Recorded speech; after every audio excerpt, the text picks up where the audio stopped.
नमस्कार मित्रांनो, Arya pets and फार्मच्या आजच्या व्हिडिओमध्ये मी तुम्हाला थोडक्यात माहिती देणार आहे। आज थोडा डिटेलमध्ये व्हिडिओ देणार आहे फार्मच्या सेटअपबद्दल। तर पाऊस झालेला आहे काल परवा, परंतु गांडूळ माझ्याकडे या शेतामध्ये भरपूर आहेत। देशी आणि विदेशी दोन्ही प्रकारचे गांडूळ याच्यामध्ये आहेत, त्यामुळे जमीन पूर्णपणे वापशावर आलेली आहे। त्याचबरोबर शेवग्याची मी छाटणी करून घेतलेली आहे काल परवा। आणि दुसरी गोष्ट म्हणजे हा जो माझा पक्षी आहे, हा सगळा मी आता थोडक्यात फ्री रेंज केलेला आहे। तर यांना मी सध्या चरण्यासाठी सोडलेला आहे। तर आता प्रत्येक पक्ष्यांची मी तुम्हाला थोडक्यात ओळख करून देतो, व्हिडिओ थोडा मोठा होईल।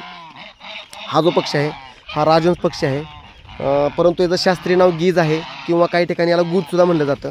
तर हे बघा की ते पक्षी एकदम मस्तीला आलेला आहे सध्या थोडा। तर याच्यामध्ये दोन कलर येतात, आफ्रिकन ग्रे म्हणून एक येतो, तर तो पक्षी पुढे आहे थोडक्यात। तर तो पक्षी सध्या कमी आहे माझ्याकडे, थोडं झूम करून दाखवतो तुम्हाला तो पक्षी। तर तो आफ्रिकन ग्रे पुढं चालतोय, तो एक आहे।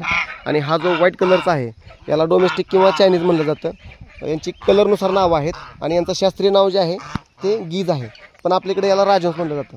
त्यानंतर तुम्हाला इकडे एक पक्षी काय दाखवतो माझे। तर हा जो पक्षी आहे हा इंडियन रनर नावाचा पक्षी आहे। हा बदक आहे, सध्या यांचं वय 5 ते 6 महिने आहे। आणि यांच्यामध्ये वेगवेगळे आपल्याला कलर बघायला मिळतात, एकदम सुंदर सुंदर कलर असतात त्याच्यामध्ये। हा पक्षी विक्रीसाठी आहे, जर कोणाला पाहिजे असेल तरी पक्षी मिळू शकतो। स्क्रीनवरती माझा ॲड्रेस आणि नंबरसुद्धा मी देण्याचा प्रयत्न करतो। त्याचबरोबर माझ्याकडे हा व्हाईट पेकिन्स नावाचा बदक आहे। हा पिवळ्या चोचेचा आणि पिवळ्या पायाचा आणि व्हाईट कलरचा जो बदक दिसतोय याला व्हाईट पेकिन्स म्हणतात। हा सुद्धा बदकच आहे। यांची अंडी देण्याची क्षमता, दोघांची सुद्धा अंडी देण्याची क्षमता एकसारखीच आहे। जवळपास वर्षातून 180 ते 150 अंडी हा बदक देतो। महत्त्वाची गोष्ट म्हणजे हा बदक अंडी शेकत नाही, जशी गावरान कोंबडी अंड्यावरती बसती तसा हा बदक अंड्यावरती बसत नाही। त्यासाठी आपल्याला एकतर मशीनचा आधार घ्यावा लागतो किंवा गावरान कोंबडीचा। त्याचबरोबर हा माझा एक सेटअप आहे, हा नवीन सेटअप बनवतो मी। तर हा सेटअप मी सिलेक्टिव्ह ब्रीडिंगसाठी बनवतो आहे। म्हणजे माझ्याकडे जे काही शोपीस आहेत तर त्यांचं मला या ग्रुपमध्ये ब्रीडिंग घेता येत नाही, मला त्यांना सिलेक्टिव्ह ब्रीडिंग करावं लागतं। त्यांच्यासाठी मी हा प्रायव्हेट रूम बनवलेत। तर अंडर कन्स्ट्रक्शन आहे। ज्यावेळेस माझं शेडचं पूर्ण काम होईल त्यावेळेस याची डिटेल मी तुम्हाला अजून देऊ शकतो परत। त्याचबरोबर हा एक पक्षी बघू शकता तुम्ही, ह्याला गिनी म्हणलं जातं किंवा चिनी कोंबडी किंवा चकोर, तर अशी वेगवेगळी नावं आहेत। हा पक्षी तुम्हाला जवळून दाखवतो। तर हा पक्षी थोडा तापट स्वभावाचा आणि भित्रा आणि लाजाळू हे सगळेच गुण त्याच्यामध्ये आहेत, कारण की त्याला माणूस जवळ आलेलं खपत नाही। आणि महत्त्वाची गोष्ट म्हणजे हा पक्षी आपल्या इथला नसून तो आफ्रिकेमधला पक्षी आहे, तो आफ्रिकेतला जंगली पक्षी आहे। त्याला गिनी फाऊल असं म्हणलं जातं। तर तो आपल्याकडे आता पाळीव झालेला आहे बऱ्यापैकी। महत्त्वाची गोष्ट म्हणजे तो पक्षी जो आहे तो जास्त करून किडे, मुंगी, गवत, दगड, माती जे काय असेल तो खाणारा पक्षी आहे। त्याला कोणतंही खाद्य द्या तो खातो, सगळ्या प्रकारचा आहार करणारा पक्षी आहे। इकडे सुद्धा बघा माझ्याकडे आहेत बघा 2 पक्षी, अजून हे सुद्धा बघू शकता 2 पक्षी आहेत। खूप मोठा गोंधळ करतात, आवाज एकदम यांचा जास्त स्ट्रॉंग असतो। सापासाठी, किडे मुंग्यासाठी किंवा विषारी जे काही कीटक आहेत तर त्यांच्यासाठी नियंत्रण जर करायचं असेल किंवा त्यांचा मूळ नायनाट जर करायचा असेल तर हा पक्षी बेस्ट पर्याय आहे। हा सुद्धा पक्षी आपल्याकडे मिळतो। यांची पिल्लं माझ्याकडे आहेत, त्यांचं मी ब्रूडिंग केलेलं आहे। ते थोडं पावसाचे दिवस आहेत त्यामुळे त्यांना मी वेगळ्या खोलीत ठेवलेलं आहे, वाटलं तर त्यांचासुद्धा मी व्हिडिओ शूट करतो। त्यानंतर हा दुसरा पक्षी आपल्याकडे आहे, याला टर्की म्हणलं जातं। तर हे तिन्ही पण नरच आहेत सध्या। आणि एक मादी आहे इकडं बघा माझ्याकडे, ही व्हाईट कलरची मादी आहे। हा पूर्ण व्हाईट कलर नाही, या कलरचं नाव आहे रॉयल पाम। तर तिचं आता शेडिंग चालू आहे, तिनं पंख गाळायला चालू केलेला आहे। तर ही एक मादी आहे। आता मादी कशी ओळखायची तुम्हाला सांगतो। तिचा जो गळ्याचा जो भाग आहे का तिथं माणसाला भाग असतो परंतु कमी असतो, आणि जशी मोराची लांडोर असते तशा पद्धतीनं हे असते मादी। आणि हा नर बघा तुम्ही, नर जो आहे हा नर हा कायम पिसारा फुलवतो मादीला आकर्षित करण्यासाठी, परंतु आता सध्या काही त्यांचा मूड नाही, तर त्यामुळे ते काय सध्या पिसारा फुलवत आहेत। तर नर ओळखण्याची पद्धत म्हणजे नराच्या चोचेपासून ते गळा आणि मान टोटल भाग हा एकदम जास्त अशा माणसल काहीतरी, आता ते मला त्याचं नाव सांगता येणार आहे, परंतु तो एक माणसल असते, त्याच्या एक माणसं असते ते लटकतं। तर ती एक ओळखायची ट्रिक आहे। आणि दुसरी गोष्ट तशाच प्रकारचा माणसल भाग तो त्यांच्या नाकावरती असतो। आता ते त्यांनी थोडा आखडून घेतलेला आहे, तो फ्लेक्झिबल असतो। जर त्यांना जर वाटलं तर तो माणसल भाग लूज करून 4 ते 5 इंच नाकाच्या खाली लोंबतो। तर त्या पद्धतीनं हे एक लक्षण आहेत ओळखण्याची।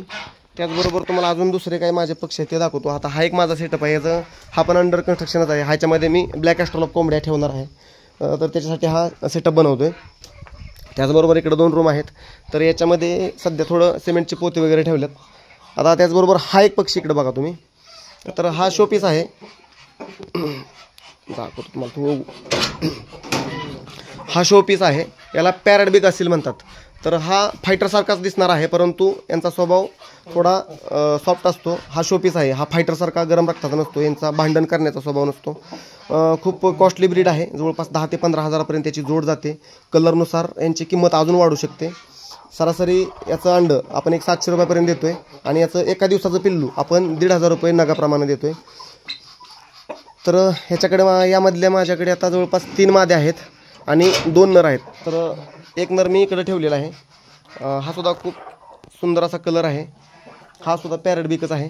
त्याचबरोबर इकडं मस्कोरी नावाचा बदक आहे, याच्यामध्ये व्हाईट कलर एक आहे आणि मिक्स कलरचा एक पेअर आहे माझ्याकडे. त्याची मादी आहे, मिक्स कलर आहे, परंतु आता तो कुठेतरी असेल इकडे तिकडं. चला ठीक आहे. आता हा दुसरा पक्षी दाखवतो तुम्हाला मी. हा बँटम आहे, कोचिन बँटम म्हणतात. हा फॅन्सी ब्रीड आहे. तर ही मी एक ट्रायल बेसिसवरती आणलेला आहे, मला सिलेक्टिव्ह ब्रीडिंगमध्ये प्रोडक्शन घ्यायचं आहे. तर ही एक पेअर आहे माझ्याकडे. आणि अजून तुम्हाला दाखवतो इकडं. हा फायटर आहे. तर हा फायटरचा पट्टा आहे, जवळपास याचं 1 वर्षाच्या आसपास वय आहे. हा माझा होम ब्रीडचा पट्टा आहे, चित्ता कलर म्हणतात याला. तर असीलमधला हा प्रकार आहे. हे गरम रक्ताचे पक्षी असतात. याचे जे भाऊबंद आहेत तर ते तिकडं आहेत, 2-3 आहेत. तर हे ग्रुपमध्ये वाढलेले आहेत म्हणून भांडण करत नाहीत, परंतु जर नवीन पक्षी यांच्या ग्रुपमध्ये जर आला तर ते भांडण करत असतात. त्यानंतर तुम्हाला इकडं पुढं दाखवतो. ही सुद्धा फायटरमधलीच एक ब्रीड आहे. यांचे कलर वेगळे आहेत, त्यांच्या कलरनुसार वेगवेगळी नावं पडतात. हा सुद्धा एक फुल साईजमधला मेल आहे, जवळपास 3 ते 4 वर्षाचा मेल आहे. याचं 4 ते 5 किलो सरासरी वजन असेल. तर ही सिलेक्टिव्ह ब्रीडिंगमधलाच हा प्रकार आहे. ह्या रूम बांधल्यानंतर ह्यांना मी तिकडे शिफ्ट करणार आहे आणि ही केज मी कारवान डॉग आहेत माझ्याकडे, तर त्यांच्यासाठी मी ठेवणार आहे. त्यानंतर इकडं मी काही झाडं वगैरे लावलेली आहेत वेगवेगळ्या प्रकारची. झाडांसाठी मी परत एक वेगळा व्हिडिओ बनवेल. आणि इथं मी जमिनीमध्ये वापसा येण्यासाठी थोडं इथं चिखल वगैरे होऊ नये म्हणून मी गांडूळ खताचा एक बेड लावलेला आहे आणि मुद्दाम म्हणून मी तिकडून थोडं लिकेज ठेवलेलं आहे, जेणेकरून ही पिल्लं ओलावा बघून इकडं खाली जमिनीत सरकावी ती आणि अशा पूर्ण परिसरामध्ये पसरावीत, ह्या हिशोबाने मी इथं बेड लावलेला आहे. तर इथं गांडूळ खताचा एक बेड आहे, ॲसिना फेटेडा नावाचा. याच्यामध्ये मी गांडूळ खताचं कल्चर सोडलेलं आहे. त्यानंतर आता शेवट तुम्हाला एक थोडक्यात माहिती देतो. इकडं जी मगाशी तुम्हाला मी सांगितलं मस्कुरी बदक रंगीत कलरची, तर ही त्याची माझ्याकडे घरी निघलेली 10 पिल्लं होती. त्यातलं एक पिल्लू घुशीनं मारलं माझं आणि एक पेअरची विक्री केली मी. एक कस्टमर आले होते, त्यांना आवडल्यामुळे त्यांनी एक पेअर घेऊन गेले. तर अशा प्रकारे ही पिल्लं आहेत. तर अजून वेगवेगळी व्हरायटी मी ठेवण्याच्या विचारात आहे. जसं माझं काम कंप्लीट होईल तसं मी वेगवेगळी व्हरायटी ठेवणार आहे. त्याचबरोबर माझ्याकडे गावरान कोंबडीची पण पिल्लं आहेत. चला आजच्या व्हिडिओमध्ये आपण आता इथंच थांबूया.